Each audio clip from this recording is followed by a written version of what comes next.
فعدۃ من ایام اخر، تم میں سے جو بیمار ہو یا سفر پہ ہو، شری مسافر ہو، فعدۃ تو اس پر ہے، عدد ما افطرا اس پر لازم ہے اس کی تعداد جو اس نے افطار کیا، جتنے روزے افطار کیے اتنی کی گنتی پوری کرنا اس پر من ایام اخر، دوسرے دنوں میں، یعنی یصومہا بدلہا، اور وہ روزے رکھے گا اس کے بدلے اور دنوں میں، اور یعنی رمضان کے بعد اگلے رمضان تک، اگر اس کے پہلے کوئی نفل بھی پڑھ لے تو پڑھ سکتا ہے، لیکن اگلے رمضان سے پہلے کیا کرے، روزے وہ ادا کرے، اور اگر نہ ادا کر سکا نہ تو اگلا رمضان آ گیا تو اب یہ نہیں کہ اس اگلے رمضان میں جو ہے نا یہ ادا ہو جائیں گے، وہ قضا کی نیت کرے گا تو نیت کر بھی لے پھر بھی قضا نہیں ادا ہوں گے، اس رمضان کا ہی روزہ اس کا ادا ہوگا، ٹھیک ہے، اور اسے بعد میں ہی اس کو قضا کرنی پڑے گی، معافی نہیں، قضا کرنے پڑیں گے۔ اس طرح جنہوں نے روزے نہیں رکھے، صحت تندرستی میں بعد میں موت کا وقت قریب آ گیا تو پھر وصیت کریں، اور یہ لازم ہے، کیا کریں، وصیت کریں، تو وہ وصیت کر کے جائیں، پھر ان کے پیچھے سے وہ کیا کریں، اتنا یہ جو صدقہ فطر کی مقدار ہے 2.25 سیر، اتنا جو ہے غریب کو دیں، ان کی طرف سے غریب کو، تو وصیت کریں پھر کہ ہمارے اتنے روزے رہ گئے، ہم اسے ادا نہیں کر سکے، تو اللہ وہ معافی بھی مانگے، اللہ پاک فضل فرمائے۔ تو مریض کیا، مریض ہو، اب مریض بھی ہے جسے غالب گمان ہو، اسے غالب گمان ہو کہ میری بیماری بڑھ جائے گی، یا یہ غالب گمان ہو کہ میں دیر سے تندرست ہوں گا، اگر روزہ رکھ لیا دیر سے تندرست ہوں گا، تو یا پھر یہ غالب گمان ہے کہ روزہ رکھا تو میں بیمار ہو جاؤں گا، روزہ تو یہ پھر مریض ہے، کیا ہے، تو اسے اجازت ہے کہ یہ کیا کرے، روزہ نہ رکھے، جب تندرست ہو تو پھر روزہ رکھ لے، لیکن یہ یاد رکھیں کہ یہ کیسے پتہ چلے گا کہ یہ بیمار ہے، یہ بیمار ہو جائے گا، غالب گمان کسے کہتے ہیں، غالب گمان یہ نہیں کہ وہم ہوا تو بس تھوڑا سا وہم ہوا مجھے تو ایسے ہو جائے گا، مجھے تو ایسا ہو جائے گا، تو یہ نہیں چلے گا، روزہ اس پہ لازم ہوگا۔ غالب گمان کیا ہے، اس کی ظاہری نشانی کوئی ہو، اس کی ظاہر بھی کوئی ایسی نشانی ہو، ایک بندہ ہی پتلا ہے اور اس کی حالت ہی ایسی ہے تو ظاہر نشانی ہے، یا پہلے تو بیمار ہے کہ ایسا کرتا ہے تو اس کا ظاہر بھی بتا رہا ہے کہ یہ بیمار ہو جائے گا، بیمار کوئی ایسی صورت ہو، ظاہری شکل ہو، یا پھر اس کا تجربہ ہو، اس کا کہ میں روزہ رکھتا ہوں، میں ایسا کرتا ہوں تو پھر بیماری بڑھ جاتی ہے، یا دیر سے پھر صحت بنے گی، تو یہ تجربہ بھی ہو، اور بھی دیکھ سکتے ہیں تجربہ میں، آپ دیکھیں کہ کوئی دوسرا بندہ اس کا بھی تجربہ ہے، تو نہیں، تو پھر ڈاکٹر ہو، حکیم ہو اور حاذق ہو، کیا ہو، ماہر ڈاکٹر، ماہر حکیم، ماہر، اور پھر مسلمان ہو، کیا ہو، اور فاسق نہ ہو، فاجر نہ ہو، کافر کے کہنے پہ اور فاسق کے کہنے پہ اگر اس نے روزہ توڑ دیا تو کفارہ لازم آئے گا، کیا آئے گا، کافر اور فاسق کی بات نہیں چلے گی کہ وہ کہیں گے تو رائے مرض ہے، تو نہیں، تو یہ حکیم چاہیے اور ماہر چاہیے، تو ماہر طبیب، ماہر ڈاکٹر بھی کم ملتے ہیں آج کے زمانہ میں، وہ تو اعلیٰ حضرت مرتبت کے زمانے میں لکھ رہے ہیں کہ اس وقت یہ کم ہو گئے ہیں، فاسق بہت ہیں، اور پھر آگے حاذق ماہر وہ کتنے ہیں، نایاب ہو رہے کم، اور یہ جو فاسق یہ دوسرے، یہ تو تھوڑی بات پہ نا روزہ توڑوا دیتے ہیں، انہیں تمیز ہی نہیں کہ کون سا روزہ صحت کے لیے مضر ہوتا ہے اور کون سا روزہ ہے یہ چیز جو ہے صحت کے لیے مضر ہے یا فائدہ مند ہے، کس کے لیے روزہ فائدہ دے گا اور کس کے یہ نقصان دہ ثابت ہو سکتا ہے، انہیں یہ بھی تمیز نہیں کون سی چیز ہے کہ جس کی وجہ سے ان کو نقصان ہوگا اور جس کی وجہ سے انہیں نقصان نہیں ہوگا، وہ انہیں پتہ ہی نہیں، اور یہ چھوٹی چھوٹی باتوں پہ کیا کریں گے، روزہ توڑوا دیں گے۔ ایسی صورت میں جس نے روزہ توڑا اس پہ کفارہ آئے گا، اسے کفارہ آئے گا۔ تو آؤ نا کسی عالم دین بعمل کے پاس آؤ، وہ تمہیں بتائے کہ کیا تمہاری کنڈیشن ہے، کس طرح ہے، پھر ان سے مشورہ کرو، پھر بتائیں کس ڈاکٹر کے پاس جاؤ، وہ بھی یہ جسمانی حوالے سے بھی بات کرے، تو پھر جا کے روزہ، یہ آسان کام نہیں ہے کہ بس الٹی ہوئی تو روزہ توڑوا دیا، کیا آئی تو روزہ توڑوا دیا، خون نکلا تو روزہ توڑوا دیا، نعوذ باللہ من ذالک، اللہ پاک اس سے محفوظ رکھے۔ تو ایک روزے کا بدلہ تو پھر سارا زمانہ بھر بھی روزہ رکھ لے، رمضان کے ایک روزے کا بدلہ نہیں بنے گا۔ یعنی ایک روزے میں جو اوپر انوار و تجلیہ برستی ہیں، اللہ کی رضا رحمتیں، وہ اسے میسر نہیں آئیں گی، اسے نہیں آئیں گی۔ آگے دیکھیں، وَعَلَى الَّذِينَ يُطِيقُونَهُ، اور ان لوگوں پر جو اس کے رکھنے کی طاقت نہیں رکھتے، روزہ رکھنے کی، یعنی بڑھاپا، مرض یا بیماری کی امید ہی نہیں کہ بیماری دور ہوگی اور صحت ملے گی، اس کی امید ہی نہیں۔ اب یہاں دیکھیں حاشیہ نمبر 24 ہے، وَعَلَى الَّذِينَ يُطِيقُونَهُ وَاعْلَمْ أَنَّ عِنْدَ أَكْثَرِ الْمُفَسِّرِينَ فِيهِ، کہتے تو جان لے کہ بے شک اکثر مفسرین کے نزدیک اس میں قولان، دو قول ہیں، اکثر مفسرین کے نزدیک اس میں یعنی یطیقونہ کے متعلق دو قول ہیں اکثر مفسرین کے نزدیک۔ احدہما ان المراد بالذین یطیقونہ الاصحاء المقیمون خجرهم فی ابتداء الاسلام بین الامرین بین ان یصوموا و بین ان یفطروا وَيَفْدُوا لِأَلَّا يَشُقَّ عَلَيْهِمْ لِأَنَّهُمْ كَانُوا يَتَعَوَّدُوا ثُمَّ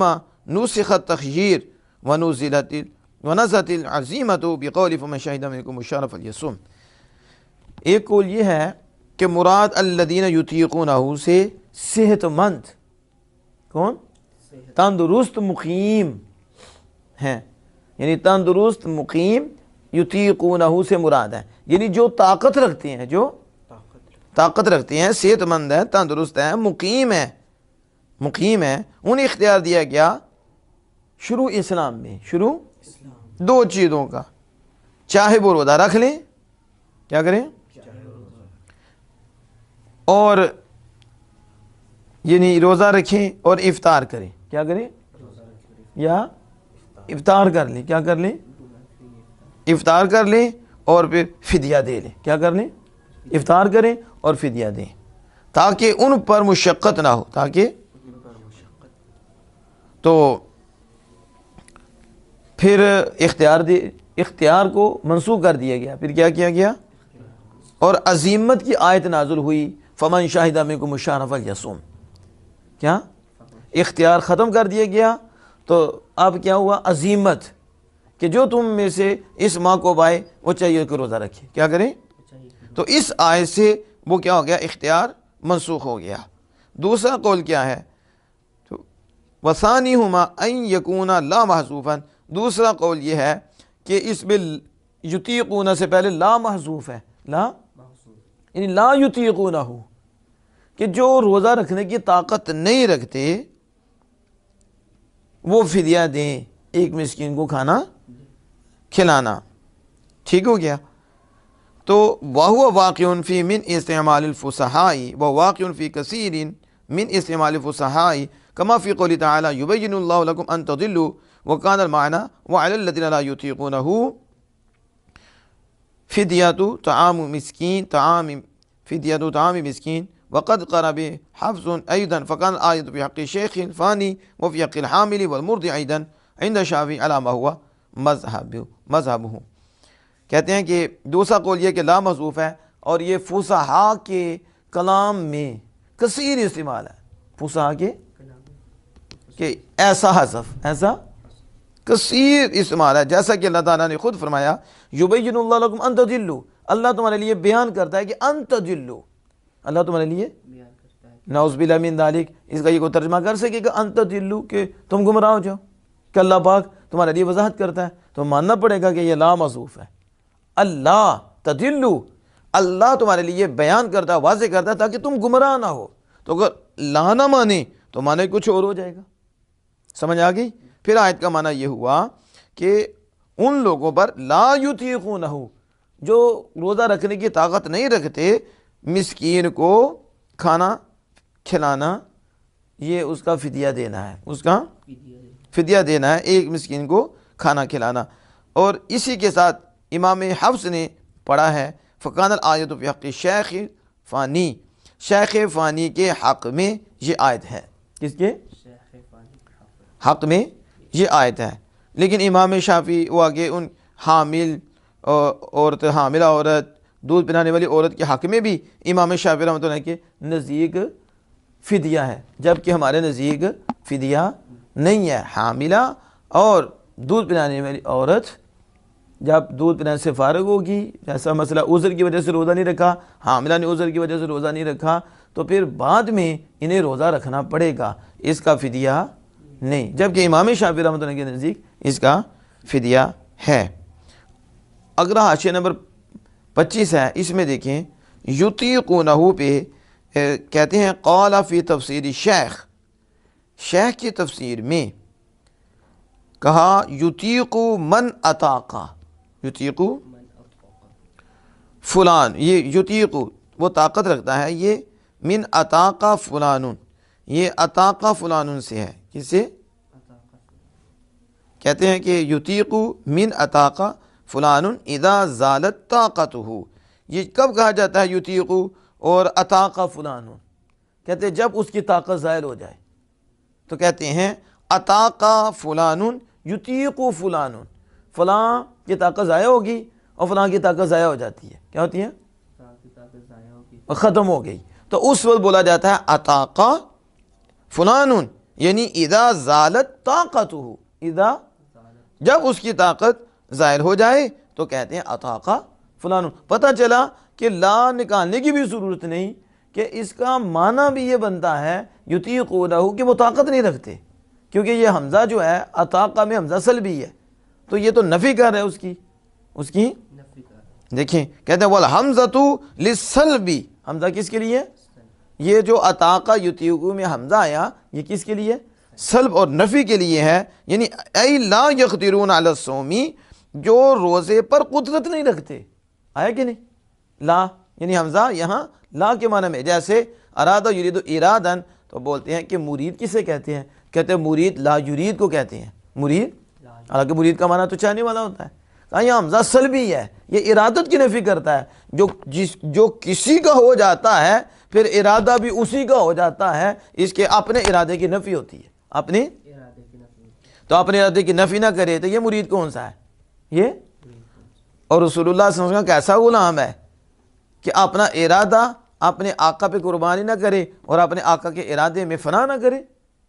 تو مرید لا یرید، تو لا کس کا ترجمہ کیا؟ ارادہ میں جو حمزہ ہے وہ حمزہ سلب کا ہے، وہ ارادے کی نفی کرتا ہے کہ مرید لا یرید ہوتا ہے، اس لیے اطاق یطیق اطاقن کا مطلب کہ اطاقتن کا مطلب ہو گیا لا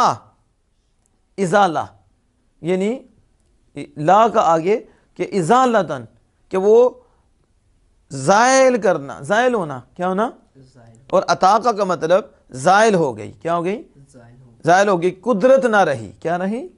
یعنی آپ یہ بھی کہہ سکتے ہو کہ لا قدرہ، اسے قدرت نہ رہی، اور یقدرو وہ قدرت، لا یقدرو وہ قدرت نہیں رکھتا، تو یہ حمزہ کا معنی لا کا ہے اور یہ حمزہ سلبی ہے، تو لا یقدرون علی الصوم، وہ روزے پر قدرت نہیں رکھتے، تو وهم الذین قدروا علیہ فی حال الشباب، اور وہ ہیں، اور وہ کون ہے جو روزے پہ قدرت نہیں رکھتے؟ کہتے ہیں وہ ہیں جو جوانی میں، کیا؟ جوانی میں روزے پر قدرت رکھتے تھے، روزے پر قدرت رکھتے تھے، ثم عجزوا فی حال الکبر، اور بڑھاپے میں وہ عاجز ہو گئے، بڑھاپے میں اور کمزور ہو گئے، اب وہ قدرت نہیں رکھتے، جوانی میں رکھتے تھے، اب وہ قدرت نہیں رکھتے اور آگے امید بھی نہیں کہ انہیں صحت ملے گی، تو اب ان کے لیے ہے کہ یہ روزے رکھیں، یہ فدیہ دیں، کیا دیں؟ اور اگر اس کے بعد تندرست ہو جائیں تو پھر فدیہ جو دیا ٹھیک ہے، اس کا اجر ملے گا، لیکن پھر روزہ رکھنا کیا ہو جائے گا؟ ضروری ہو جائے گا، لازم ہو جائے گا، سمجھ آ گئی؟ تو کہتے ہیں وَيُؤَيِّدُهُ فی ما فی تفسیر احمدی، جو تفسیر احمدی میں موجود ہے وہ ہماری اس بات کی تائید کرتا ہے، ناقلاً عن شمس الائمہ، شمس الائمہ سے نقل کرتے ہوئے، شمس یعنی اس کی تائید کرتا ہے جو تفسیر احمدی میں ہے، وہ جو شمس الائمہ سے نقل کرتے ہیں کہ کیا ان قولہ تعالی یطیقونہ من اطاقہ، کہ اللہ تعالیٰ کا فرمان یطیقونہ من الاطاقہ، یہ اطاقہ سے ہے، اور ماضی اطاقہ، اور اس کی ماضی اطاقہ ہے، والحمزۃ فی للسلب، اور اس میں جو حمزہ ہے یہ سلب کا ہے، کس کا ہے؟ کیا مطلب؟ الذین ازالہم الطاقہ، ازالہم یعنی وہ لوگ جن کے لیے طاقت ضائع ہو گئی، جن کی طاقت چلی گئی اور وہ قادر نہ رہے، ان کے لیے فدیہ دینا ہے، ان کے لیے۔ واللہ تعالی اعلم بالصواب۔